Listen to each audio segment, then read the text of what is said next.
right, this is KEXP, where the music matters, 90.3 in Seattle, all around the world on the web at kexp.org. I'm very happy to welcome J.P. Harris in the Roadhouse. Thanks for having me, Greg. Glad to be here, man. Yeah.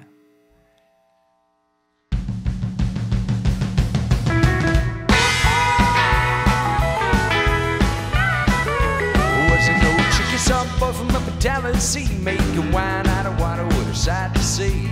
Never went to church on a Sunday afternoon. All choking on chews, spitting up a liquor, said the devil make it. I'm still quick until you know one day that race got finally run. That old F-100 doing 90 on a 285 byway. Never sold the silicaga in the ocean bend before today. He had a little money in a hole by the Tallapoosa River, said I'm going up north with a tall tree shiver. It's a hard road before you get back home.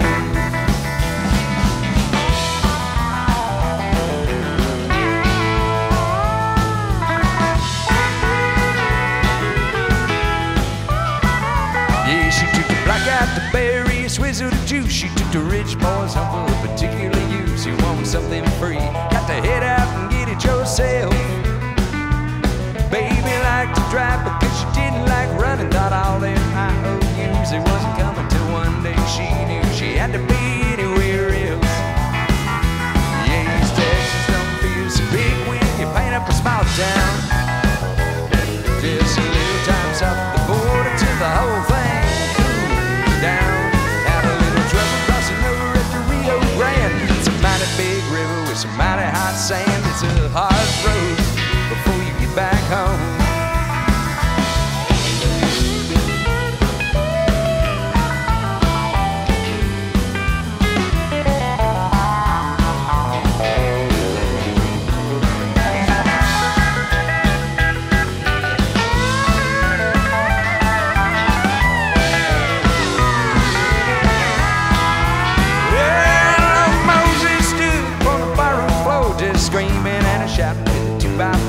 Such a high holy terror Carolina had never seen.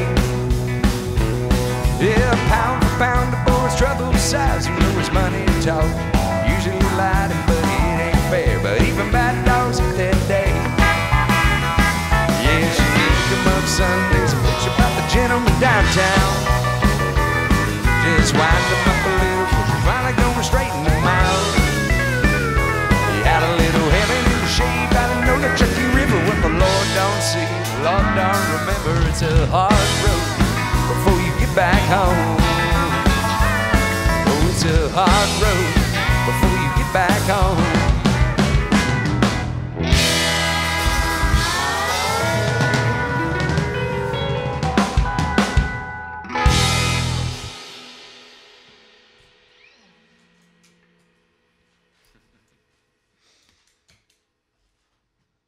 Have at it.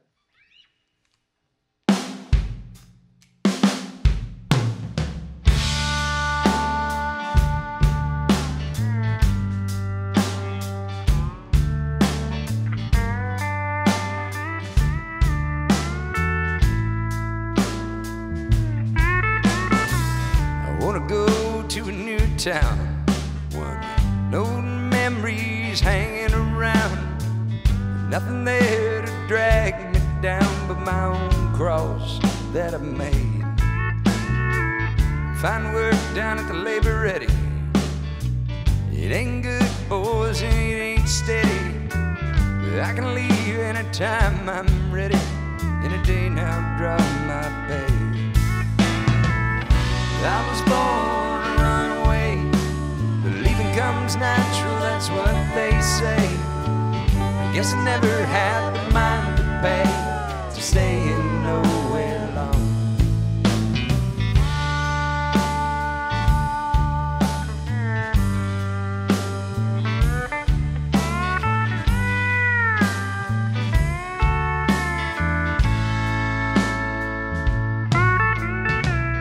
Primer grays, sun bleach goes. The motor's tired, but the air blows cold. Turn her down some old desert road and redline it till she's done. Getting on down at the local bar, telling lies on an old guitar. No last names, no Christmas cards, no one wondering where I've gone. I was born a runaway, but leaving comes natural, that's what they say. I guess I never had the mind to pay to stay in nowhere long.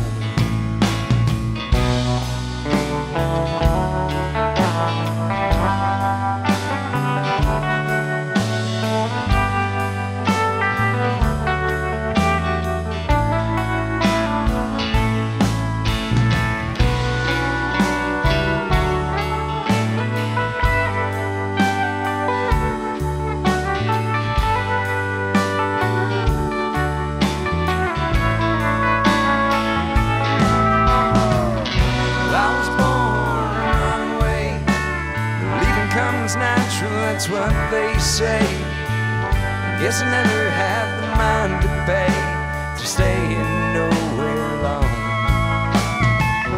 I was born a runaway. After 14 years I did one day. Guess I never had the heart to stay and do right by my wrongs.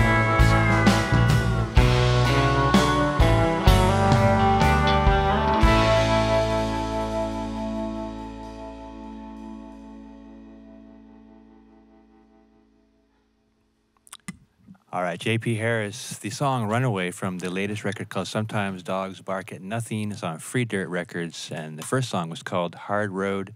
J.P. Harris, welcome to the show. Hey, good to be here, Greg. Is it a hard road out there? It always is, man. Yeah, They just can't, not enough money to pave them all. Yeah. You're on tour with J.D. McPherson. You played last weekend at the Tractor. Yeah. What a show.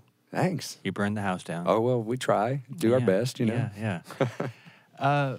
So when you're on tour like this, that last song, Runaway, I mean, that is, you weren't a runaway, but you left home at an early age. Yeah, well, I guess there's a little ambiguity about whether that was a runaway or not. I left. Yeah. What's Yeah. that song about then? Well, you know, I left when I was real young, and I was 14, and I crawled out the window one night, and I went and I got on a Greyhound bus, and I left for California, and then I didn't ever go back. And there was a lot of interesting and tumultuous years in there, too. And I've always been really close with my mama, and a handful of years after I left, we sort of, you know, reconnected and sort of reestablished our closeness. I mean, she's, you know, best friend, closest person in my life. And I felt like after, even though we've been super close again for years and years and years, that there was an aspect of our relationship that she just couldn't figure out what she'd done wrong that I would do that I disappeared that way on her, you know. And she always felt like there was something she had to apologize for, and I wrote the song to kind of tell her that it had nothing to do with her. So Cool. And you've got quite the life story, which we will get into for sure, right? But you're in Nashville for like the last 7-10 years. Yeah, now, right? Yeah, good while. Yeah, and do you like Nashville? I love it. It's a great city. I'm not much of a city guy, really, but you know, I like to like walk out my front door and take a leak naked in the morning. And so living in the city can't really. I do on my backyard now and do it, but they built a new house across the alley that looks right into my yard, so I guess it's their problem. But I do like it. It's an incredible, really. I mean, just the wealth of talent there, and the stories from all the old timers that have been there forever, and the history of the city, and then just you know, really incredible musicians. And I didn't really go there with a lot of expectation. You know, I just kind of needed a bigger Rolodex of people to play with. And I feel like, you know, the city just kind of, I wasn't there long before the arms of Nashville opened up and sort of welcomed me in. So it's been real good to me. Is it hard to get a band together? Because there's so many people trying to get a band together there, but there are so many great players. I mean, yes and no. As long as we're on that, why don't you introduce the band? I do. I would love to, because because these people are all my good buddies. Well, on the drums over there, we got my friend Mr. Aaron Schaefer-Hayes, who we've known each other for years. And then over on the bass, another really good old friend of mine with her own very impressive musical career of her making Miss Tess on the bass and singing with me. And then the guy that they expelled from Canada and threw into the States to live with the Savages, Mr. Justin Mahoney on the guitar over there. And then another really, really good old friend of mine, actually, we met on the recording sessions of my very first demo EP ever that he played pedal steel on. That's Thomas Brian Eaton over there on the steel guitar. So. Nice. Welcome. Now, our buddy Devin's here, and he told me last year at Americana Fest you had a party, and it was just balls out big and great. Yeah. Kind of go big or go home style. That's my take on everything, for better or for worse. What was so great about it? What happened there? It was just crazy. I threw a backyard party at a record store there that I started years ago as sort of a rogue Americana, not official Americana Fest event, and it went over so well that the really sweet folks that run the Americana Music Association, they literally sent a liaison out to a show that I was playing maybe 4 or 5 months later, and they said, "Look, we really want to involve you. Like, we've heard great things about what you're doing, and the ideas behind the way you want to bring community together." And so it sort of spitballed and grew bigger, and then I took a year off just to sort of have a breather, and people kept bugging me about it. Literally from across the world, there was people from Sweden sending me internet messages saying like, "Why are you not having your party? What happened? Why we booked our trip extra long to stay for your party?" And so I, again, sort of go big or go home. I brought it back last year, and I had some great event partners, including our buddy Devin and Free Dirt and the East Nashville and a great magazine, and of course a lot of support from the Americana Music Association. And I went huge. I think we ended up having about 2,000 people through the gates that day, and got a lot of great coverage. Rolling Stone named it the best "See You Next Year" event of Americana Fest, which I guess binds me to continue doing it every year now. Yeah, there you go. It was great. The idea is to be a very Nashville specific event, and with so many out of town bands and out of town people, industry people, fans, musicians, everybody, to just make it more of like this is a real Nashville family party kind of thing. So Aaron Ray played, and Elizabeth Cook and Creamer and Kevin Gordon. I mean, it was just a stellar lineup. Christina Murray, and it's all Nashville people, and we kind of keep it that way so that we can sort of, again, show people like this is what a Nashville party's like at the end of the whole crazy industry week, and it was just a hoot. And I always cook a big ass pot of gumbo every year. That's my thing. I've been doing that forever. Nice. Yeah, great. Feed the people and give them some music. It's always That's free. all you need. Yeah, it's cool. When did you start writing songs? I know you've been into music like a lot of people have for your whole life, right? Yeah. But when did you start writing, and then when did you have the confidence to start recording the songs and then sharing them with other people? Well, I wrote some. When I considered myself to have really started writing songs, I was about 23 or 24 years old, and I had been on tour with a string band, and then realized that traditional string band music did not get people's attention in bars. And that is all the music I've been doing for years. Prior to that, I was just spending all my summers at fiddlers conventions, getting drunk in the woods, playing an old-time banjo and stuff like that. And then I realized that I was annoyed that I couldn't, outside of going to Austin or Nashville, I couldn't go anywhere and see like a real old-school country band. And there was very few bands really touring nationally at that point. This is about a decade ago. More than a decade ago now. So about the time I was like 25, I guess, I decided to start writing songs. I started thinking about it a couple of years before that, and I got home from that tour with that string band. We toured for 3 months straight, broke up. I got home and I said, I'm going to start a country band. And I wrote a song and played it for a buddy of mine, and he said, that's a good tune. And then I wrote a couple more, and then a great steel player who she's been around forever, and she plays with Wayne at Train Hancock now, Miss Rose Sinclair. She and I knew each other through the Fiddlers Convention circuit, and she said, hey, someone told me you wrote some country songs, and she put me on the spot in front of a bunch of people at a Fiddlers Convention. They were having this little song circle and kind of forced me to play them, and then she kind of took me by the ear and was like, listen, dude, you have a public service now to write country songs like that and keep doing it, and then it just kind of spitballed forward from there. I don't know if I still have the confidence to record and release them. I'm still getting used to it. I don't really even remember when I figured out, like, oh, I'm going to own now that I'm actually a professional musician. It was this thing I kept doing because I loved it, and I just kind of got addicted to it, and I just kept writing songs. But I never had, like, a plan. I'm going to be a musician for a living. This is what I'm going to do. And it hasn't really until I feel like the last couple of years really sunk into me like, this is your profession, dude. You know, you're not just like a carpenter guy who plays music on the weekends. This is actually what you do for a living now. So, Yeah. yeah. Well, the new record's great. I think it's your best record. So I'm really glad to hear that congrats because on I think it is too. Yeah, You're supposed to yeah. get better the more you do it. So I think we can talk forever, which we can talk more. I got lots of stuff for you, but let's hear one more song. This is from the new record as well, right? yeah. What's the name of this one? It's a tune called When I Quit Drinking. All right, J.P. Harris in the Roadhouse on KEXP.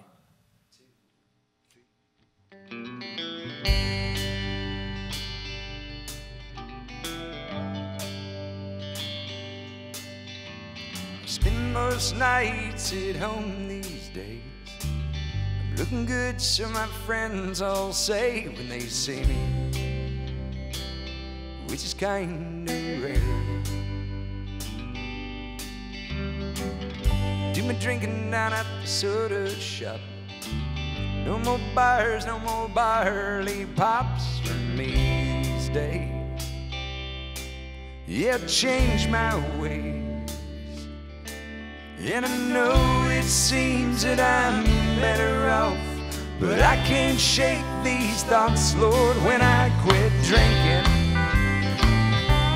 All my memories come back clear, and you find me weeping and sipping off a bottle filled with tears. A by mirror shows me the old me that had your love back then. When I quit drinking, I start thinking about starting up again.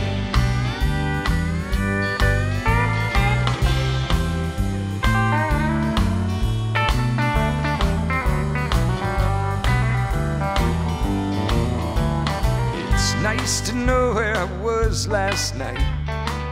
It's good on paper to be living right. Yeah, I'm a brand new man. I got a fly right plan.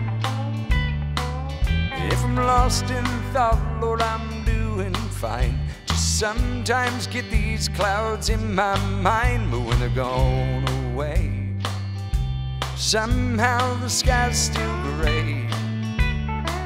Oh, and thanks for the offer, but I'll just stay in and walk the floor again, Lord, when I quit drinking.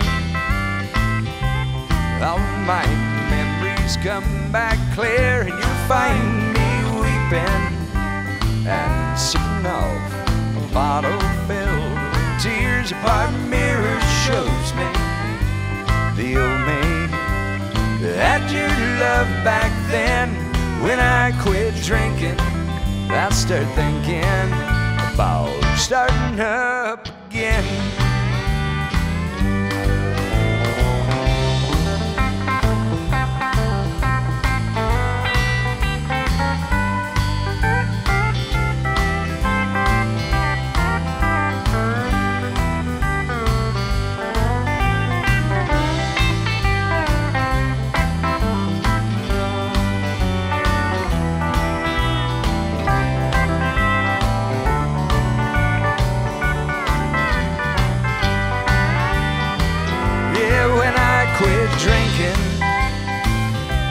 All my memories come back clear, and you find me weeping and sipping off a bottle filled with tears. A bar mirror shows me the old me that had your love back then. When I quit drinking, I start thinking about starting up again.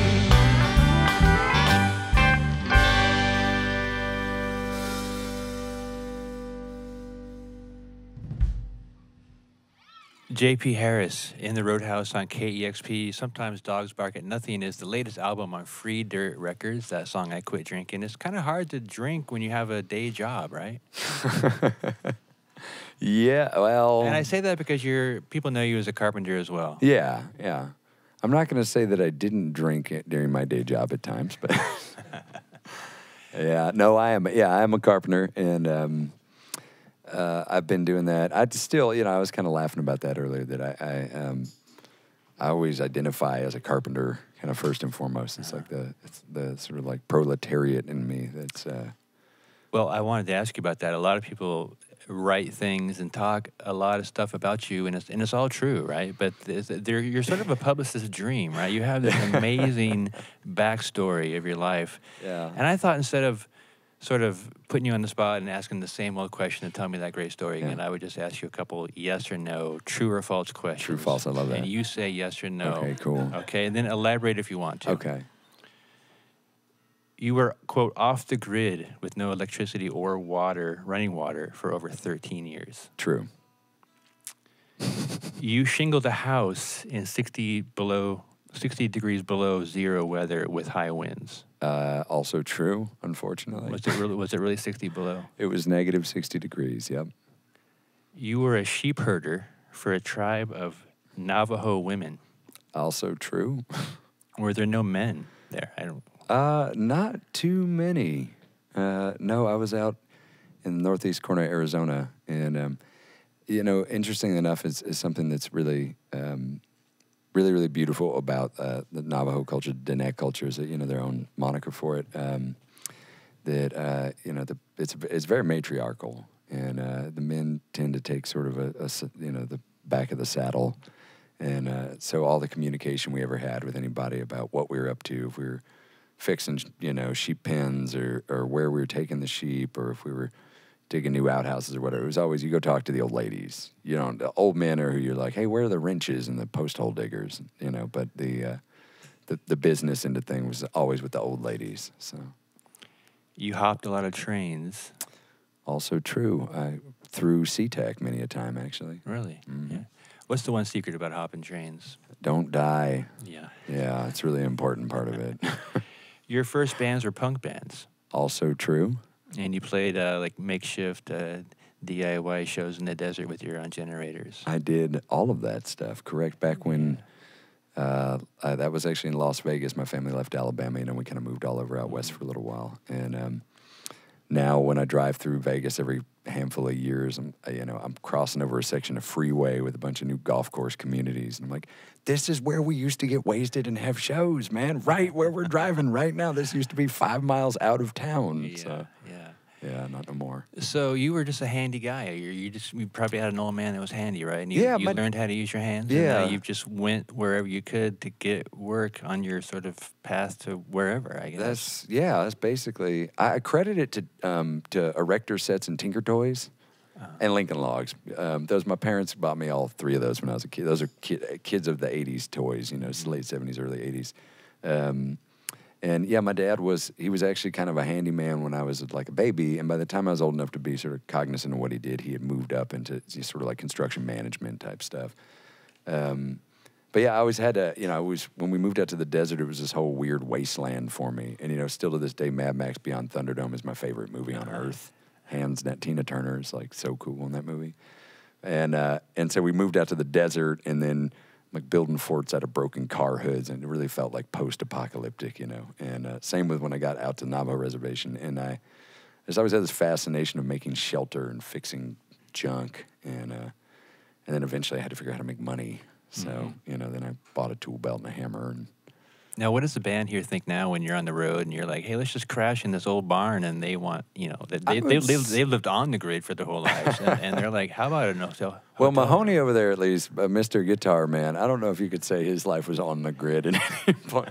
I mean, the power was mostly on where he came from, but no, Mahoney's sort of like our adopted homeless child that we care for, and perpetually homeless, but I think I'd say we're all pretty durable individuals, I mean, being a musician, I think, we've all been touring for years, and so it makes you calloused in good and bad ways, and it forces you to be more durable just as a human being, and you have to tolerate conditions that most people don't understand or would never tolerate themselves, You're like, well, I mean, I slept in a van last night and the night before that, and I love it because I like my van, but, a lot of people are like, you're driving all over the country, you've gone from Nashville to the Northwest in a week, and you're sleeping in your van, like, yeah, it's my van, man. Yeah. Like, whatever's comfy. It's a hard road. It is. Hey, the next song is JP Blues at number 1, and Florida Blues, and The video is hilarious. I love the video. It's beautifully low budget. Oh yeah, intentionally. And it's a lot of fake drugs. Yeah. In the video. Yeah. How'd you get the car to like bounce up and down like that? Man, that was the most fun experience. We, yeah. So I wanted to make a music video for it. And I had the concept. I actually scripted and directed the whole thing, which was really fun. And I drove down to Chattanooga and bought an old. Oh man, now I can't remember what that car is. It's gonna evade my mind. But anyways, I found it on Craigslist real cheap, and I went down with my van and bought it. It had no motor or transmission in it. You know, it was just like a shell project car, and I dragged it back to Nashville, and then we put it up on jacks and just had people off camera like rocking the car the whole time. You know, it's like, okay, action, go. But that video was really fun to make, and it was pretty funny. The reaction we got, a lot of places were really, really not into premiering it. They thought it was off-brand for what they did. Wow, and it kind of exposed me in this funny way that, you know, the whole thing is incredibly over-the-top satire.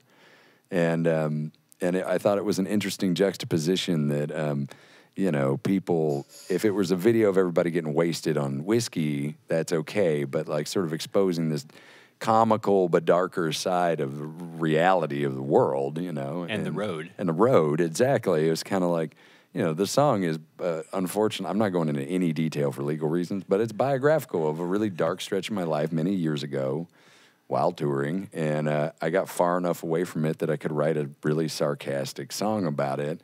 And I wanted the video to match. And some people that we were attempting to contact to premiere the video were very turned off. Wow. I mean, we got some downright nasty feedback from one guy, which is really funny.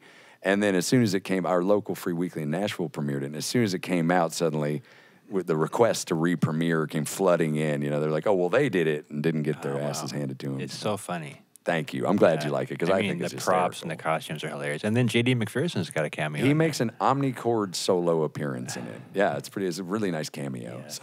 This is J.P. Harris. He's in the Roadhouse. The album is called Dogs Bark at Nothing Sometimes. Yep, sometimes they do. Dogs bark at nothing. And here's that song right now. This is J.P. Florida Blues #1. That's correct.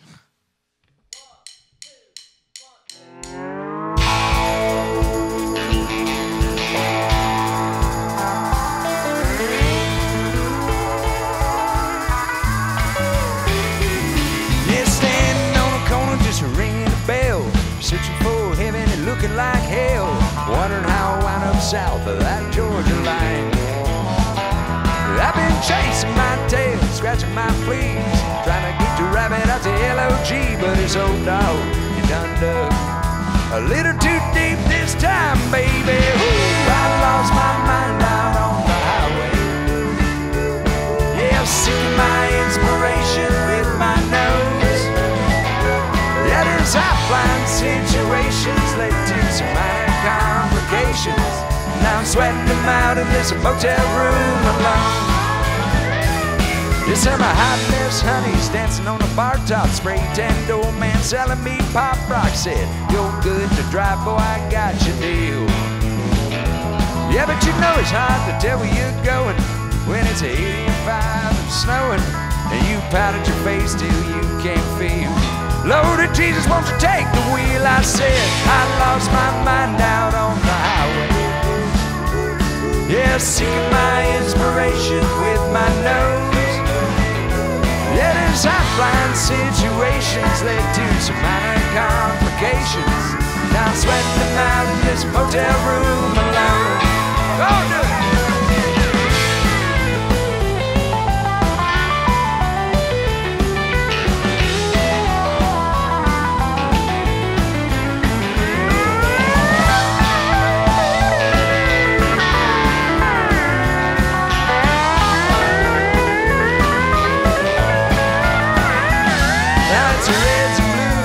Uppers, downers, lefters, riders. I'm a no-good rounder, but I'm trying to hold on. Little bit of soul I got. Yeah, them X-Buy credit cards, roll-up singles, backwater bad deals, and men's room mingles, putting rocks in my head, rocks in my shoes. Got me singing them Florida blues. Oh Lord, I lost my mind out on the highway. Yeah, seeking my inspiration with my nose. Yeah, there's offline situations led to motel room alone. Yeah, I'm sweating them out in this motel room alone.